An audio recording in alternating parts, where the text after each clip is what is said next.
이 다윗의 인생을 4계절로 나눌 수 있습니다. 인생은 이 계절의 변화가 있습니다. 다윗의 봄날은 베들레헴에서 사무엘에 의해서 기름 부음을 받고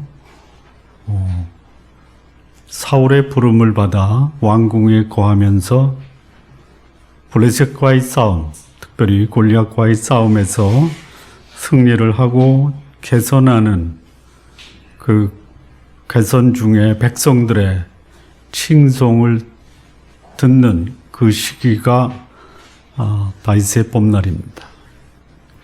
여러분, 봄날이면 못할 게 없을 것 같은 기분이죠. 만 백성의 친송을 받아요. 또 일의 성과가 남들이 할 수 없는 성과를 올려요. 그리고 하나님도 그 사람을 쓰시겠다라고 택함을 하게 하셨어요. 겁날 게 없죠. 우리 사람들이 그런 말 하잖아요. 이제부터는 꽃길만 걷게 해주겠다. 저는 그걸 보면 막 감동이 오는데요. 어떤 감동이 오냐면 불안을 동반한 감동입니다. 그렇게 됐으면 좋겠다. 근데 그렇게 되겠냐, 이런 마음이 또 한편에 있습니다. 자, 그런데 이 봄날은 봄날로 끝나죠. 예? 봄이 왔는가 싶더니 여름으로 들어갑니다. 여름.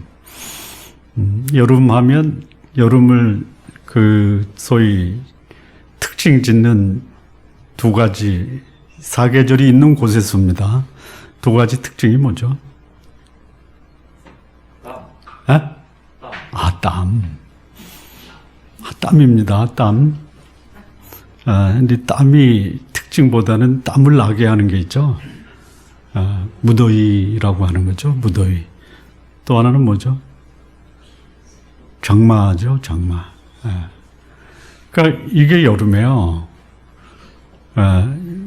날씨도 좋고 장마, 비는 적당히 오고 그러면 그게 여름이라고 할 수 없죠.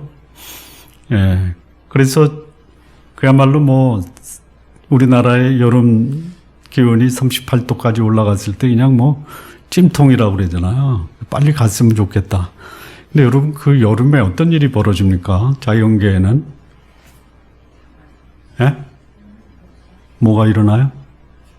뭐가 일어나냐면요, 성장이 일어난다는 거예요. 봄에 씨를 뿌리면 여름에는 뭐가 이루어져요? 이 여름이라는 무더위와 장마가 없이는 봄에 뿌린 씨가 자랄 수가 없어요. 근데 이 여름을 지나기는 쉽지가 않잖아요. 이 다윗의 인생이 바로 그겁니다. 지금 이제 거의 여름이 끝나가는 거예요. 백성들이 사울을 환영하는 자리에서 다윗의 죽인 자는 만만이고 사울의 죽인 자는 천천이다. 사울이 완전히 그야말로 열을 받는 거야. 그래서 그때부터 다윗의 인생은 여름으로 들어가서 무더위와 장마 속에서 그야말로 이 여름 지나기가 고통스러운 겁니다. 그런데 그때 하나님이 뭐를 하셨냐? 다윗을 키우셨다. 여러분, 참 인생 힘들다.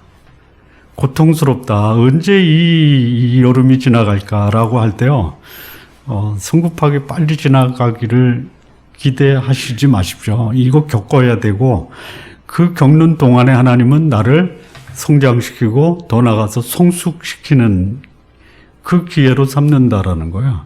그거 없으면요, 여러분, 여름 없이 가을에 추수할 수 있습니까? 안 돼요. 그래서 오늘 나의 삶에 무더위와 장마가 있으면 이 기회는 나를 하나님이 성숙시키는 그 계절의 한 부분이다, 이렇게 보시면 됩니다. 그리고 오늘 요 말씀이 끝나고 나면요, 27장서부터는요, 이제 사울의 그 인생 마지막 죽음을 고하는 그런 블레셋과의 전투에서 스스로 자결하는 그야말로 비참한 사울의 인생이 마감하는 겁니다. 그래서 이 사울의 죽음과 더불어 다윗은 인생의 추수기 가을에 들어가요. 그러다가 그야말로 안정된 나라, 확장된 영토, 또 존경받는 임금, 이게 인생의 가을에서 다시 경험하고 있는 그런 삶의 열매인데 갑자기 가을이 지속되는 게 아니라 가을이 끝나잖아요. 인생이 겨울로 들어갑니다. 그 겨울의 시작이 뭐예요? 남의 아내를 강제로 빼앗아 자기 아내로 삼고 그 남편을 죽인 이 사건이 다윗의 인생의 겨울이에요. 그래서 죽는 날까지 물론 하나님이 그 엄청난 이 범죄를 회개하고 용서하세요. 회개한 다윗을. 그런데 그가 가을이 끝날 무렵에 그가 뿌리지 말아야 될 씨를 뿌려요. 여러분 뿌리면 어떻게 돼요? 거두는 거예요. 뿌리면 거두는 거예요. 어떤 분이 그런 질문을 하더라고요. 미리앙이라는 영화를 보고 그 자기 아들을 죽인 남자를 용서하는 마음으로 그 면회를 가잖아요. 근데 거기서 이게 그야말로 회개하고 애통하고 죄송하고 미안하고 참여하는 마음이 아니라 오히려 밝잖아요. 용서받아서 나는 이제는 자유를 누리고 있습니다. 이 자기 아들을 살해한 그 사람이 그 아이 엄마에서 그런 모습을 행하니까 아이 엄마는 어떻게 돼요? 그냥 뭐 완전히 그 정신이 뭐 혼란스러운 거예요. 이게 뭐냐 이거죠. 오히려 살인자가 살인당한 아이의 엄마한테 위로를 하는 거 아니에요. 말이 돼요. 뿌리면 거둬야 돼요. 거기서 그 미량의 남자는 감옥에서 고통스럽게 그 시간을 보내야 되는데 다윗의 인생 이 겨울은 어떤 기간이냐면요. 처절한 고통, 아픔, 그리고 자기가 뿌린 그 씨를 그대로 다윗의 인생에서 거둬요. 남의 아내 빼앗았잖아요. 그 자녀들 사이에서 뭐가 벌어져요? 간음이 벌어져요. 자기 부하를 죽였잖아요. 자기 자녀 사이에 살인이 벌어져요. 충성스러운 신하를 배반한 거예요, 다윗이. 그랬더니 어떻게 해요? 자녀들이 다윗을 배반하잖아요. 그럼 걷는 거예요. 그러면서 다윗은 이게 나로구나.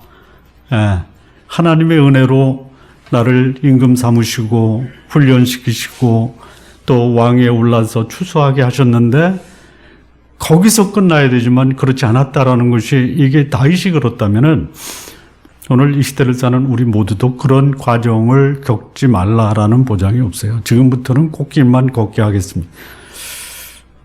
눈여겨보시기 바랍니다. 그렇게 사십시오. 그런데 언제 어떻게 나에게도 그런 갑자기 불어닥친 엄동설한이 닥쳐올 줄 모른다라는 것이요. 자, 그런데 오늘은 이 여름의 이제 마지막 부분입니다. 다윗의 여름의 마지막 부분.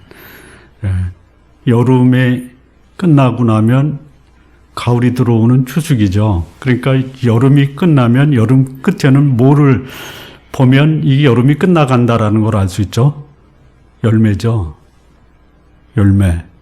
그래서 이 오늘 다윗은 우리 그야말로 다윗의 여름에 들어갈 때 여름의 초입의 다윗은 어떤 모습이었냐면 그야말로 추락할 대로 추락했어요. 거짓말하죠. 칼을 찾죠. 미친 짓을 하죠. 이게 다윗의 여름의 시작이에요.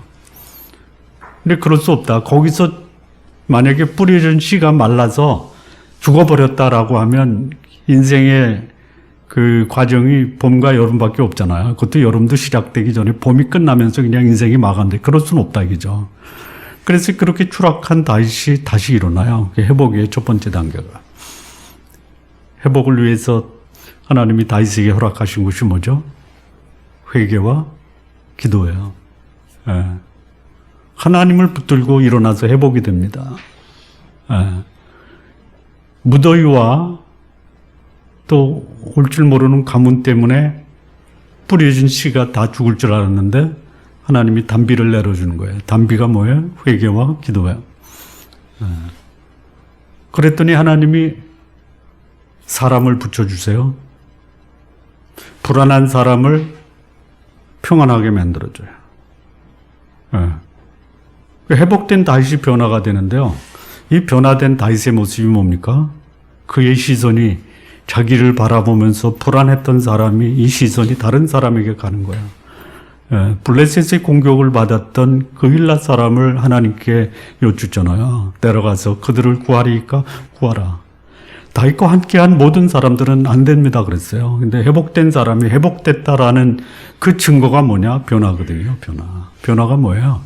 눈을 들어 밭을 보는 거예요. 사람을 보는 게 변화의 가장 중요한 증거입니다. 내 시선이 나에게서 다른 사람에게로 옮길 수 있느냐.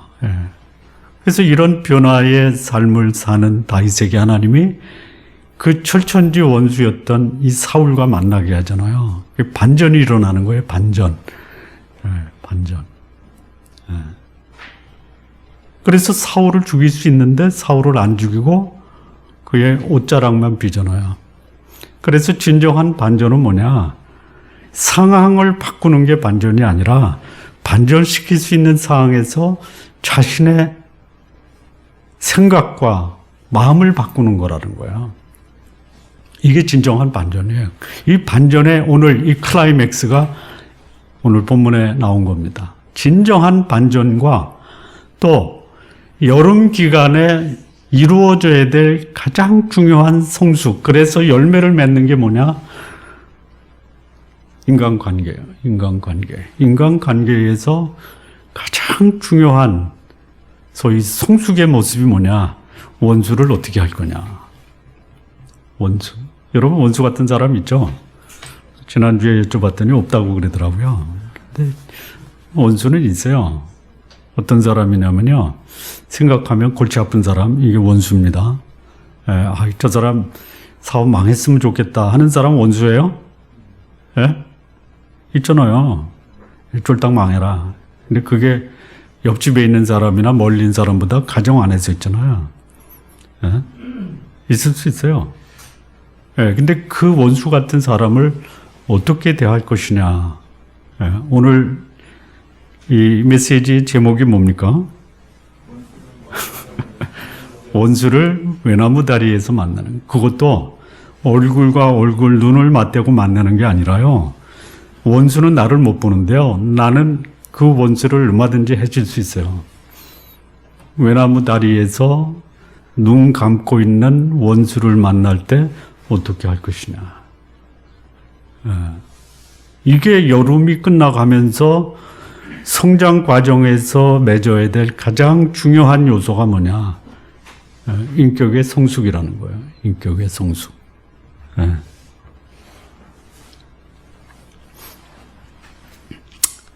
자, 오늘을 살아가는 그리스도인들 최대의 적이 뭡니까? 사단이죠. 사단. 이 사단의 앞제비들이 있잖아요.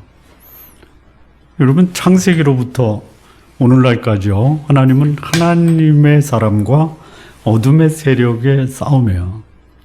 근데 이렇게 그냥 객관적으로 보면은요. 사단의 세력이 더 큰 것 같습니까? 하나님의 사람들의 그 세력이 큰 것 같습니까? 어때요? 그냥 객관적인 숫자로 보면요. 정확한 숫자는 모르지만 이 불신앙, 하나님을 대적하는 세력의 그 비중이 더 크죠. 어제 어느 집사님이 우리 카톡에 올렸는데 그 공무원이 그 주일 예배 좀 자제해 주십시오. 그 대응을 했대잖아요. 영화관 문 닫습니까? 안 닫는다면요. 전철 운행합니까? 당연히 해야죠. 공무원들 근무합니까? 당연히 해야죠. 그곳에 밀집된 사람이 일주일 내내 거기에 있는데, 일주일 닷새, 교회는 일주일에 한 번 오는데, 많아야 우리 교회 같은 경우 한 번이니까, 한 번 오는데 이 예배를 금지시키는 것이 국가 공무원이 할 일입니까? 말을 못 한다고 그랬어요? 예. 근데 그 소위 불신앙의 세력이 하는 그 자신들의 모순된 것을 그냥 당연한 것으로 받아들이고 이거를 소위 하나님의 사람들에게 뒤집어 씌우려고 하는 세력이 그들도 그렇게 하려고 한 게 아니에요. 조심하자라고 하는 차원에서 했지만 그럴 수 있다라는 거예요. 아담과 하와 이후에 가인과 아벨. 아벨이 죽으니까 가인과 셋. 세상에 제가 관용하니까 하나님이 심판하셨어요. 그래서 구원받은 한 가족, 그 안에서도 또 하나님의 사람과 불신앙의 세력이 또 나눠지잖아요. 끊임없이. 전 인류가 불신앙에 빠졌을 때 하나님이 한 사람 택하시잖아요. 아브라함. 아브라함 택하세요. 어디서 택해요? 그것도 소위 우상 제조하는 그 집안에서 택하시잖아요. 그러면 나머지 사람들은 다 불신앙이에요. 불신앙. 근데 또 참 놀라운 일은요. 불신앙의 세력 가운데 하나님을 경외하는 사람이 있죠. 있죠? 요즘 제가 역대상 말씀 묵상하는데요. 거기 뭐 레가라는 사람, 이게 레갑입니다. 온니엘, 갈렙, 이 다 이방인이에요. 물론 성경 학자들에 따라서 뭐 조금 의견은 다른데요. 저는 이 두 사람 이스라엘 역사의 초기 출애굽해서 가나안에 들어갈 때 가장 중요한 역할을 한 두 사람 중에 하나 여호수아와 갈렙이에요. 여호수아는 에브라임 지파이기 때문에 그럴 수 있다. 그런데 이 갈렙은 어디 사람? 그니스 사람 또는 그나스 족속이라 그랬어요. 에서의 후손이요. 레갑 사람 있죠? 레가. 이 사람은 어디 사람이냐면 겐 족속이에요. 겐, 미디안. 근데 유다와 이스라엘 멸망 시기에 가장 경건한 사람으로 그 칭찬받은 사람이 바로 이 레갑 족속이에요. 그러니까 놀라운 것은 하나님의 사람으로 시작된 사람들의 대다수는 불신앙으로 가고 불신앙의 사람으로 그 속에서 문화와 삶을 살았던 사람의 또 대단히 극소수의 사람이 믿음의 사람에 편입되는 것도 하나님의 놀라운 역사다. 그래서 우리가 사람을 볼 때 함부로 평가하고 판단하는 것은 조심할 필요가 있어요. 자, 이 소위 이 사단 있지 않습니까? 사단. 할 수만 있다면요, 우는 사자처럼 그리스도인들을 삼키려고 달려들어요. 지금도 마찬가지예요. 뭐, 그런 말이 있더라고요. 공개되지 않는 신천지 비밀 요원들이 누구냐. 뭐 일설이에요. 뭐 확인되지 않았기 때문에. 근데 그런 말이 상당히 일리는 있어요. 교회 속에 침투한 추수꾼이다. 밝히면 어떻게 돼요? 난리 나는 거죠. 뒤집어지는 거죠. 그러니까 뭐 우는 사자처럼 지금도 삼킬 자를 찾고 있어요. 이게 지금 마지막 시대에 소위 신앙의 공동체에서 그런 일이 벌어져요. 베드로전서 5장 8절을 보면요. 근신하라 깨어라. 너희 대적 마귀가 우는 사자처럼 두루 다니며 삼킬 자를 찾는다. 그래서 이 하나님의 사람은 우는 사자처럼 덤비는 이 사자에게 먹혀서는 안 돼요. 그래서 할 수 있는 방법이 뭐예요? 두 가지예요. 근신하고 깨어있는 거예요. 근신하고 깨어있다. 근신하다라는 말은요. 그거예요. 정신 바짝 차려라. 어느 성도님이 그 집에서 그 동영상으로 이제 지난주에 예배를 드렸는데요. 근신하기가 어렵더라. 근신하기가 어렵더라. 근신하다가 뭐죠? 예? 근신하다. 이거 어려운 단어 쉽게 썼으면 정신 바짝 차리다 합니다. 그러니까 가족 예배를 드리는데 이제 11시에 못 드리고 우리 동영상 올렸잖아요. 그거 가지고 이제 가정에서 예배를 드리는데 집중이 안 된다. 예, 근신이 안 되는 거야. 여러분, 일상적인 삶을 살면은 내가 오늘 하나님 앞에서 하나님의 뜻을 따라 주의 뜻에 합당한 삶을 살겠다라고 정신 차리고 하루 일과를 하십니까? 아니면 그냥 잊어먹기도 하고 때로는 전혀 하나님과 상관없는 그런 생각과 행동도 합니까? 정신 바짝 차리.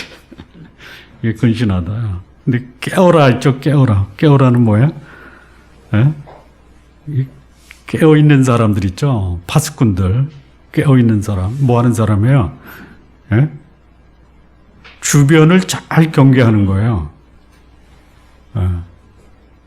경계하면서 살아야 돼요. 그냥 뭐 눈 깜짝할 사이에 코를 베갈 수도 있어요. 조심하셔야 됩니다. 예. 자, 이 다윗이 이 광야에 있을 때 사울이 그 소식을 듣고 3,000명의 정예병을 이끌고 다윗을 추적해요. 3,000명의 정예병. 이거 뭐 정신 바짝 차리고 경계하지 않으면 뭐 순식간에 맥히는 거예요. 예. 근데 그 상황에서 근신하고 그러니까 정신 차리고 깨어있는 다윗이 뭐라고 하냐면요. 자기 수하에 있는 함께하는 사람 600명 중에 이 세 사람을 부릅니다. 세 사람. 세 사람인가요? 두 사람입니까? 세 사람입니까?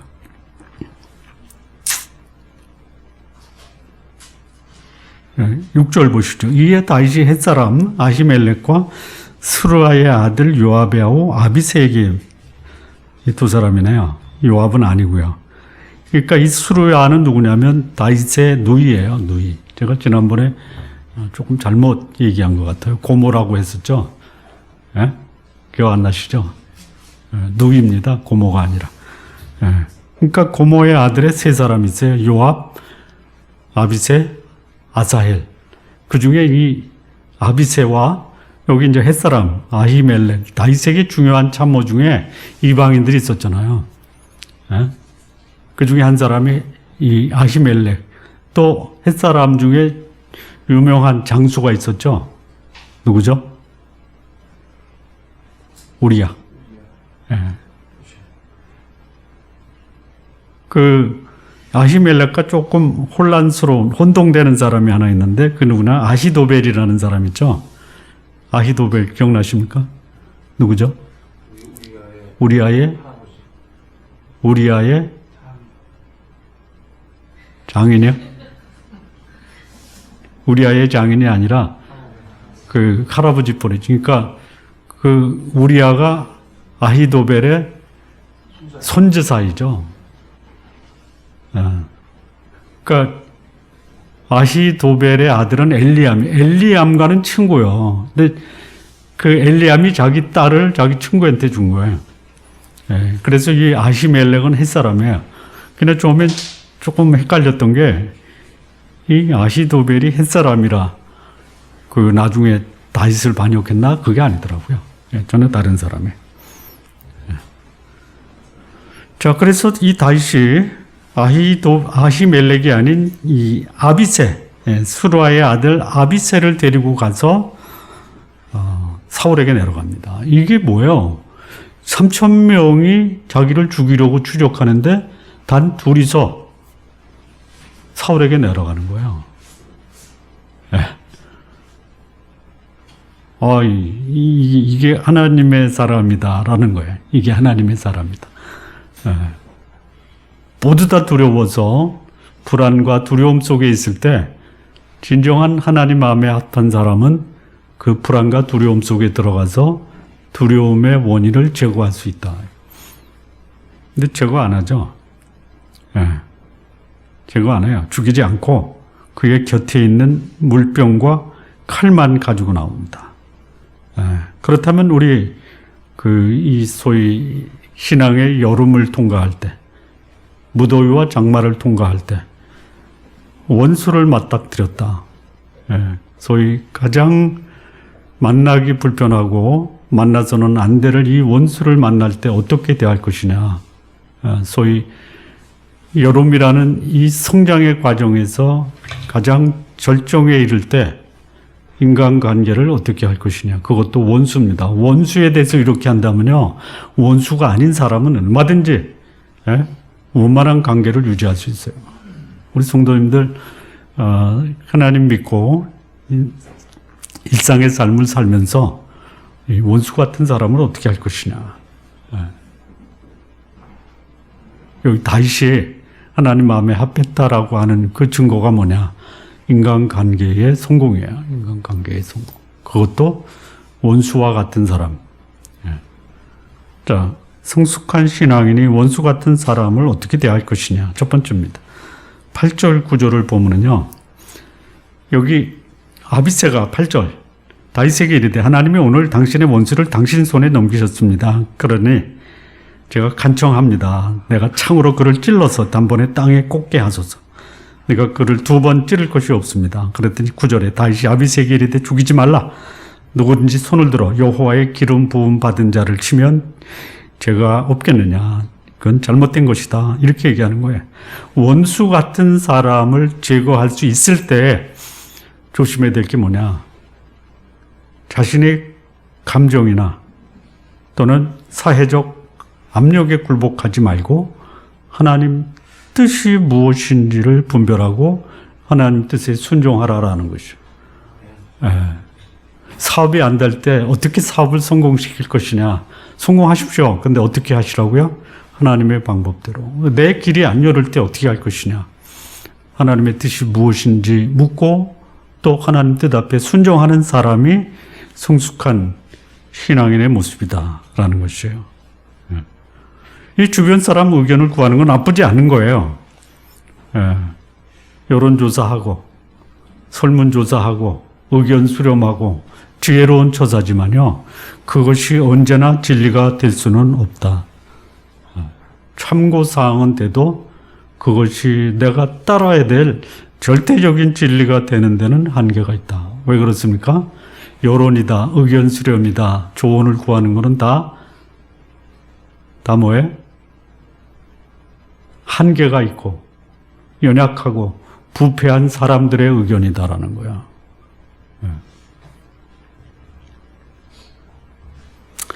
자, 그런데 여기서 하나님이 하시잖아요. 뭐를 하신? 죽일 수 있는 환경을 만들어 주시잖아요. 여기 보면 이제 뭐라고 그래요? 하나님이 그들을 12절이요. 여호와께서 그들을 깊이 잠들게 하셨으므로 그들이 다 잠들어 있었기 때문이었더라. 이 말이 이 번역이 맞아요. 근데 이 개역 성경에 보면 뭐라 하냐면 그들이 깊이 잠들었으니 그들이 잠이었더라. 잠이에요. 사람이 아니라 잠이에요. 그냥 잠에 빠져가지고 인사불성해. 여러분 술을 먹고 인사불성된 것보다요.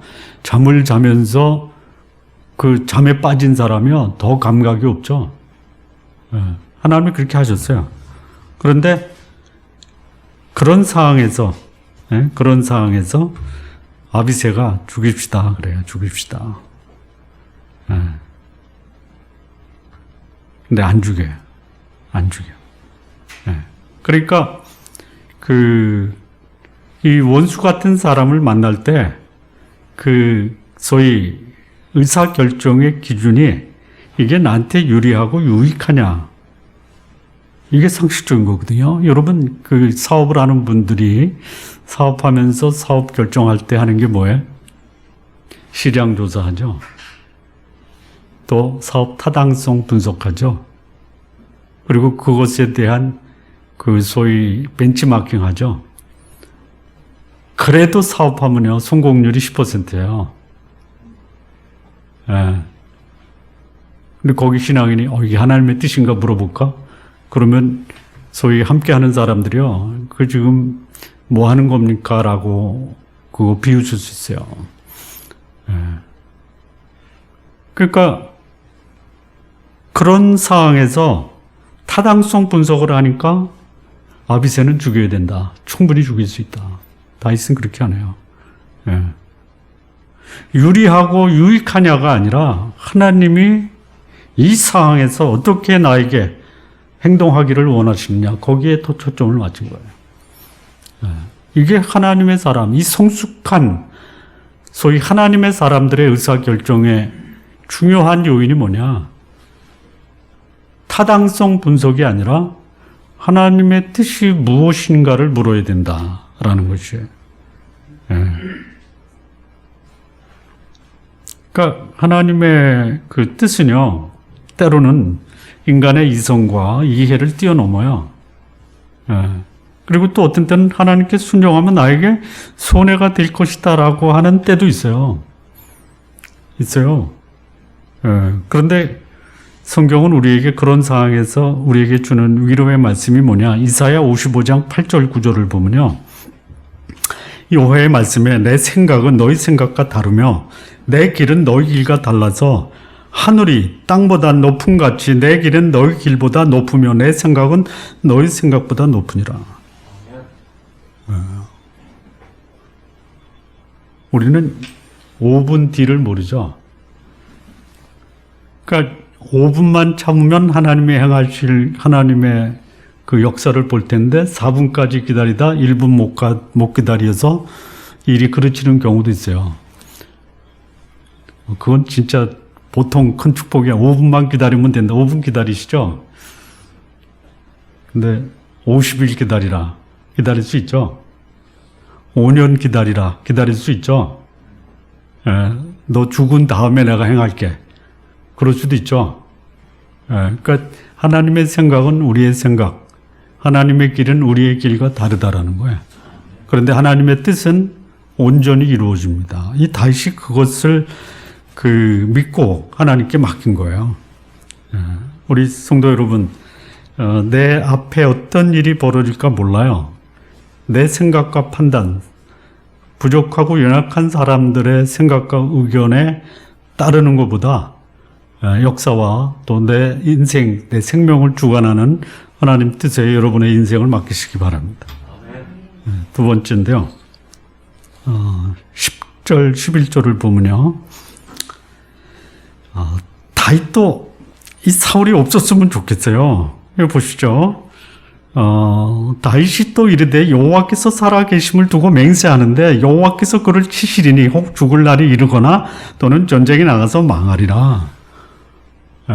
그래서 내가 손을 들어 여호와의 기름 부음 받은 자를 치는 거 여호와께서 금하신다. 그러니까 너는 그의 머리 곁에 있는 창과 물병만 가지고 가자.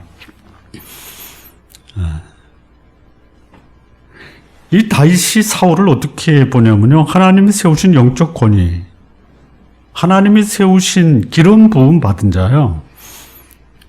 비록 영적 권위, 하나님의 기름 부음 받은 자가 하나님 뜻에 위배하고 하나님과 상관없는 그런 불순종의 삶을 살아도 여전히 하나님이 그를 세우셨다면 하나님이 그를 제거하시기 전까지는 그를 권위로 인정하자라는 거예요. 예. 그러니까 영적 권위에 대한 심판은 누가 하신다? 하나님이 하신다. 저도 한때 혈기가 왕성할 때요. 하나님, 이 다윗처럼 기도했어요. 하나님이 알아서 해 주십시오. 근데 속에는요, 저주와 진노와 미움이 있었어요. 그 흔적이 아직도 남아 있습니다. 그러지 말자. 하나님 소관사. 하나님이 하실 거 내가 하면 누가 힘들어요? 내가 힘들어요. 내가 힘들어요. 그러니까 하나님은 사람에게 자신에게 원수 같은 사람 복수하는 거 허락하지 않으세요. 하나님이 친히 하시는 거야. 하나님이 하시는 복수는요, 완벽하고 완전해요. 내가 하는 복수는 어떻게 돼요? 오히려 나한테 더 해가 될 수 있어요. 로마서 12장 19절에 보면요, 내 사랑하는 자들아, 하나님의 사랑받는 우리들에게 권면하신 건데요. 뭐라고 말씀하시냐면요. 너희가 친히 원수 갚지 말라. 그리고 진노하심에 맡기라. 기록되었을 때 원수 갚는 것이 내게 있으니 내가 갚으리라. 라고 주께서 말씀하시니라. 하나님의 기름 부음 받은 자도 동일한 하나님을 섬기는 자의 원수가 될 수 있다라는 것이에요. 놀라운 일입니다. 이게 보편적, 일반적 현상은 아닌데요. 하나님의 일을 하는 사람들이 경쟁하고 싸우고 미워하고 갈등 일으킨 게 불신자와 갈등을 일으킵니까? 하나님 믿는 하나님의 일꾼들 사이에서 갈등과 대립과 반목이 이루어집니까? 아, 그렇습니까? 아, 그렇다라는 거야. 예. 그 지금도 일어날 수 있다라는 거야. 예. 어느 사역자가 그 사역을 하는데 제일 그 사역을 방해하는 사람이 누구냐면 그 지역에서 사역하는 그 하나님의 일꾼들이 자기 사역에 제일 반대가 된다, 방해가 된다. 이런 일이 있을 수 있어요. 예. 그럴 때 하나님의 기름 부음을 받고 특별한 하나님의 일을 수행하는 자가 원수가 될 때는 그거는 하나님 처분을 기다려야 된다 이거예요. 만약에 내가 그 원수라고 생각하는 사람에게 복수를 하면 뭐 하는 거예요? 내가 하나님이 되는 거예요. 이것만큼 하나님을 모독하고 불경건한 행동이 없어요. 다윗은 자신의 원수 같은 이 사울을 피합니다. 그리고 자신의 주어진 역할을 해요. 그런데 사울의 생명은 하나님의 것이기 때문에 감히 손을 들어 그를 죽이지 않겠다라는 거야. 죽일 수 있지만 죽이지 않겠다라는 거야. 이게 하나님 마음에 합한 사람입니다. 이게 성숙한 다윗의 모습이에요. 여름이 끝나가면서 그가 보여준 그 삶의 성숙한 인격이 뭐냐? 원수를 갚지 않고 원수를 하나님께 맡기는 것이에요. 자, 예수님이 그 말씀하신 거 있잖아요. 예수님 말씀하신 것 중에 참 감당하기 어려운 그 말씀이 있어요. 산상수훈 마지막 절 있죠. 5장 마지막 절. 하늘에 계신 너희 아버지의 온전하신 같이 너희도 온전하라. 근데 그 앞에 보면요. 세 가지가 나와요.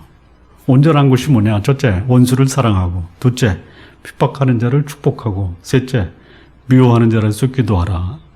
이게 온전한 거예요. 그러니까 우리 신앙이 예수님 닮아간다. 성품으로 행복하다. 이건 원수 같은 사람에 대해서 내가 어떻게 대하는가를 보면 내 신앙이 이제 예수님 닮구나.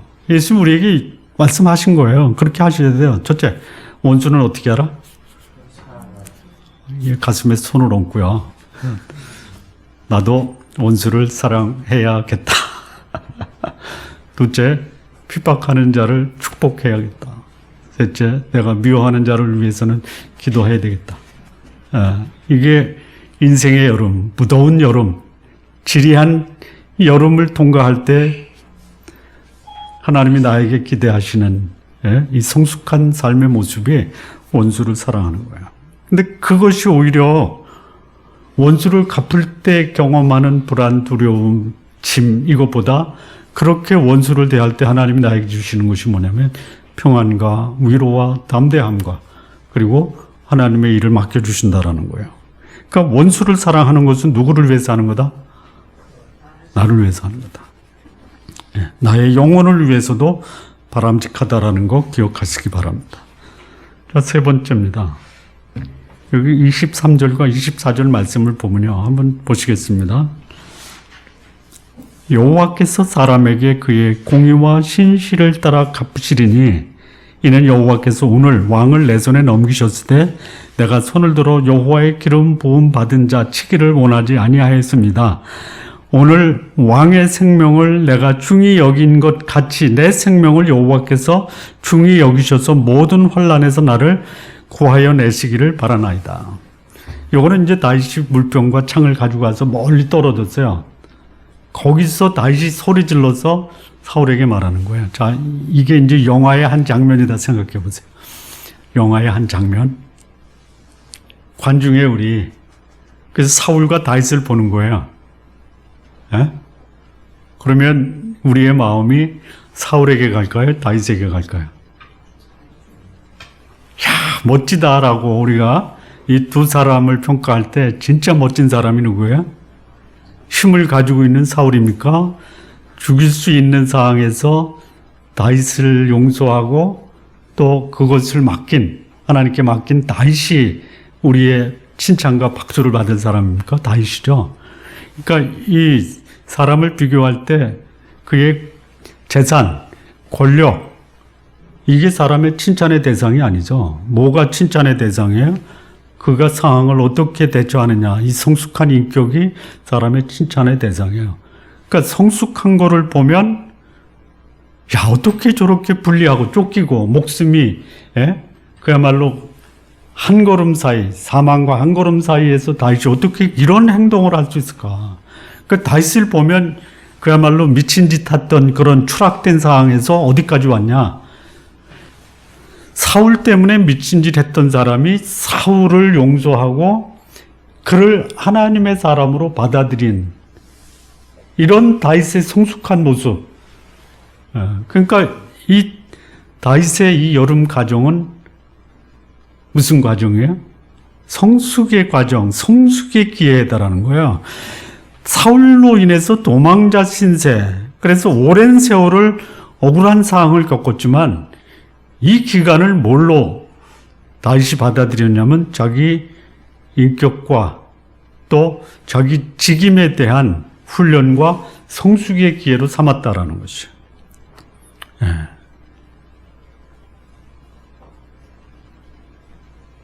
이게 하나님의 사람들이 살아야 될 삶의 모습이다 이거예요. 예수님이 아까 제가 완전하라라고 했을 때 그 앞에 나오는 말씀이 그거거든요.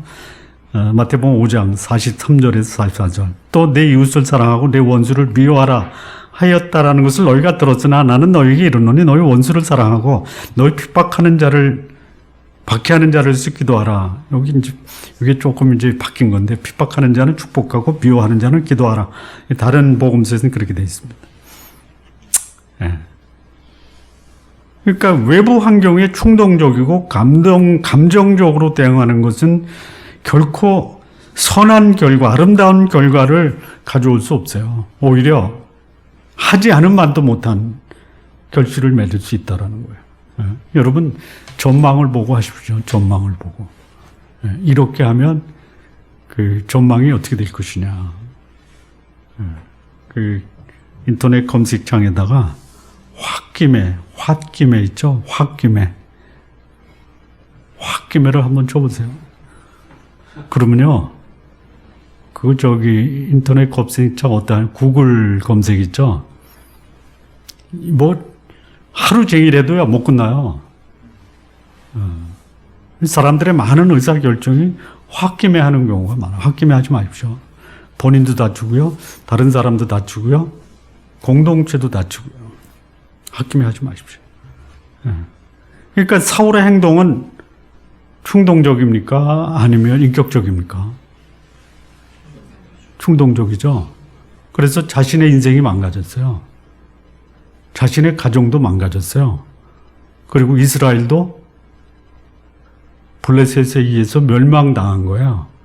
근데 그때 멸망당할 이스라엘을 위해서 하나님이 예비하신 사람이 다윗이에요. 사울은 나라를 어떻게 했어요? 쉬운 말로 말아먹었어요. 왜 말아먹어요? 충동적으로 행동을 하다가. 하지 마십시오. 성숙한 사람의 그 성숙도를 촉도하는 기준이 뭐냐? 자기 감정을 어떻게 잘 다스리느냐. 이게 성숙한 사람의 촉도 평가 기준이에요. 두 번째, 타인에 대해서 얼만큼 겸손하고 사랑할 수 있느냐. 세 번째, 환경에 대해서 어떻게 수용할 수 있느냐. 이거를 보면요, 그 사람의 성숙에 대한 촉도를 평가할 수 있어요. 원수 같은 사람이 있다라는 거, 여러분, 나를 괴롭히고 절망시키고 복수하게 하려는 것이 하나님의 의도가 아닙니다. 원수 같은 사람이 있다라는 것은 뭐예요? 나를 하나님께서 얼만큼 성숙한 사람으로 성숙시키느냐의 하나님의 기회라는 것이에요. 자, 하나님이 우리를 창조하실 때 어떻게 창조하셨어요? 하나님의 형상대로였죠. 하나님의 형상의 두 가지 특징이 뭐예요? 사랑과 공의죠. 이 공의는요, 사랑이에요. 이건 대상이 관계없어요. 잘못된 것에 대한 심판은 본인이 받는 건데요, 내가 하는 것이 아니에요. 나는 여전히 사랑해야 되고요. 인간관계의 두 가지 모습이 뭐냐면 소위 거룩함과 흠이 없는 거예요.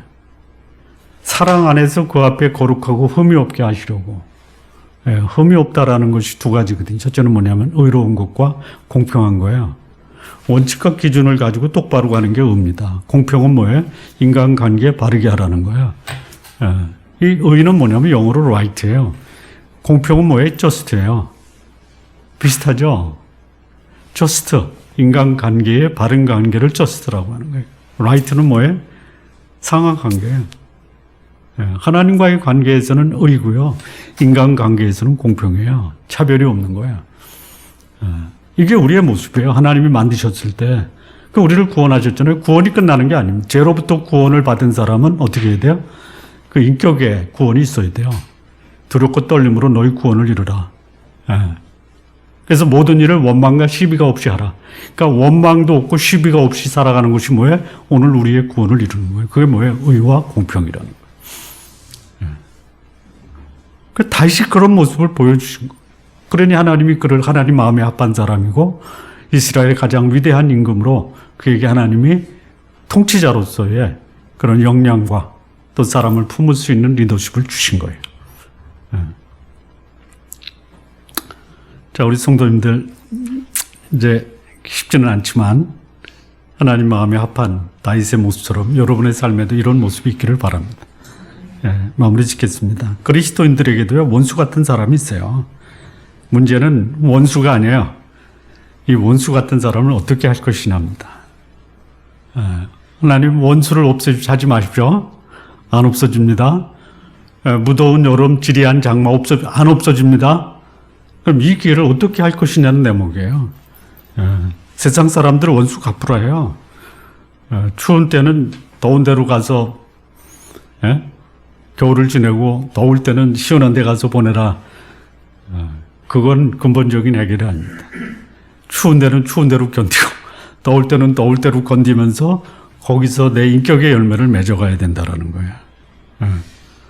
자, 원수 갚으라고 하지만 하나님은 갚지 말아라. 내가 한다. 불완전한 내가 하다가 더 다칠 수 있으니까 네가 하지 말고 나한테 맡겨라. 그리고 이 원수 같은 사람이 있는 이유가 뭐냐? 나를 하나님이 성숙하게 만들기 위해서 그렇다. 그러면 하나님의 형상대로 지음받은 우리를 하나님이 그것을 다시 회복시키기 위해서 허락하신 것이 뭐냐? 여름이에요, 여름. 여름에서 가장 견디기 어려운 환경이 뭐냐? 원수 같은 사람이에요. 어떻게 해야 된다? 사랑하라라는 거예요. 우리 좋은 나무 교회 성도 여러분, 나를 괴롭히는 사람은 어떤 사람이다? 나를 위해서 희생하는 사람이다. 이건 받아들이기가 어렵잖아요. 그런데 그런 사람이 있기 때문에 하나님은 나를 성숙시키는 거예요. 그러니까 하나님 저 괴롭히는 사람 누구를 위해서 하나님이 나한테 허락하신 거예요? 나를 위해서. 나를 위해서 꼭 필요한 사람, 나를 훈련시키고 나를 성숙시키는 도구로 사용하신다라는 거 기억하시기 바랍니다. 그래서 나에게 원수 같은 그 사람, 그는 나를 위한 하나님의 뭐다? 배려다, 배려. 원수는 뭐다? 나를 향한 하나님의 배려다. 그래서 그 원수 같은 사람 때문에 내가 성숙할 수 있다면 원수를 사랑하다라는 게 조금은 이해가 돼요. 사랑하는 거는 못해도 원수는 갚지 마십시오.